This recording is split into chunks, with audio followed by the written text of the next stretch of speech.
Gandang umaga, Sir Jay, sa mga tagapakinig niyo. Kumusta na po? At Sir Sunny, Feeling mayaman tayo.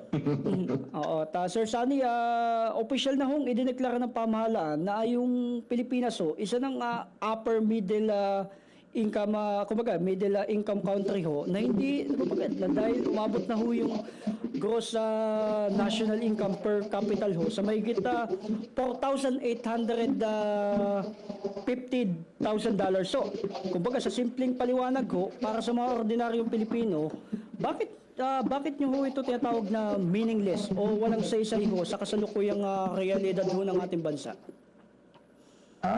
Well, unang-una yung ginagamit na palukat ng World Bank, hindi naman actually yung totoong kita ng karaniwang pamilyang Pilipino. Kaya yung masyadong pinapalaki ng gobyerno yung usapin na umabot tayo ng upper middle income na parang $4,850 kada tao, hindi yung kada pamilya, na parang gano'n ang dating. Syempre, alam naman natin hindi yung totoo.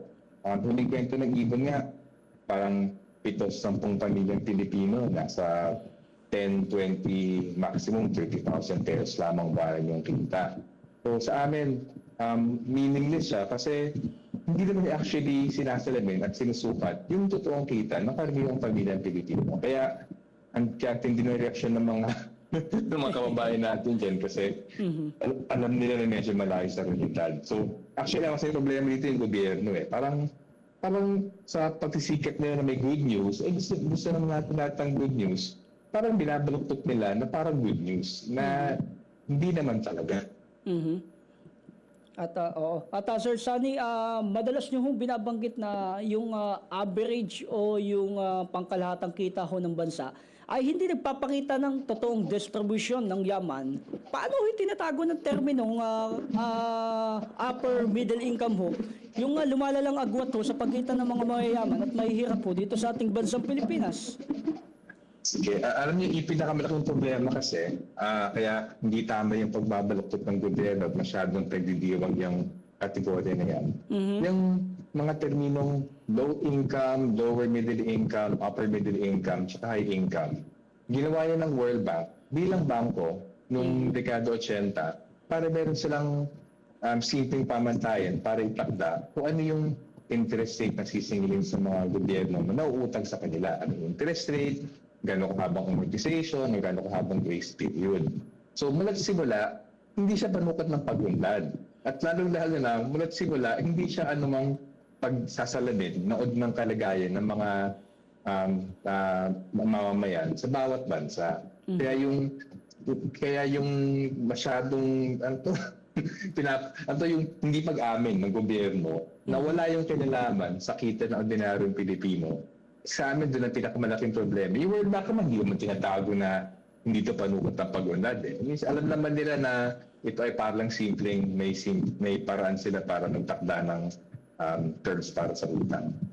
At Sir Sunny, kamakailan lang inaprobahan din yung 85 pesos sa wage hike dito sa National Capital Region.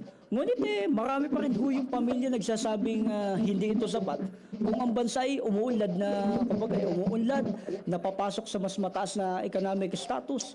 Bakit tila naiiwan at hirap pa rin yung mga manggagawa na makasabay sa mataas na presyo ng bilihin at gayon din sa pagtaas ng kuryente?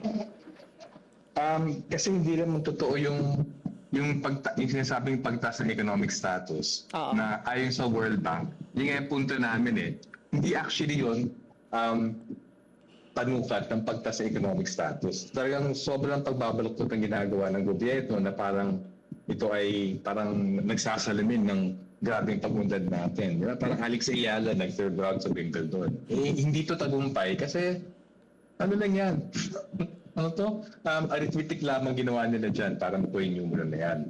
Kaya yung magandang halimbawa niya dun sa 85 pesos, kaya naman dapat ireklamo 85 pesos. Kasi kung totoong umaangat ang ekonomiya at kung totoong yung ganansya sa pag-angat na napupunta sa mga karaniwang Pilipino, dapat yung sahod sumasabay doon sa ganong klase pag-angat ng ekonomiya. Pero isang magandang panukat dito, yung productivity na manggagawa mula noong dekada 80, humigit na moble siya Pero yung halaga ng minimum wage dahil sa pagtaas ng presyo ng bilihin, bumagsak pa pala actually. Bumagsak ng mga 20%. So tipong kung halimbawa lang, kung yung magulang natin ay 100 pesos ang minimum wage noong 1980s, ngayon 80 pesos na lang ang minimum wage. So even yung 85 pesos na yan, kaya inis na inis yung mga manggagawa sa NCR.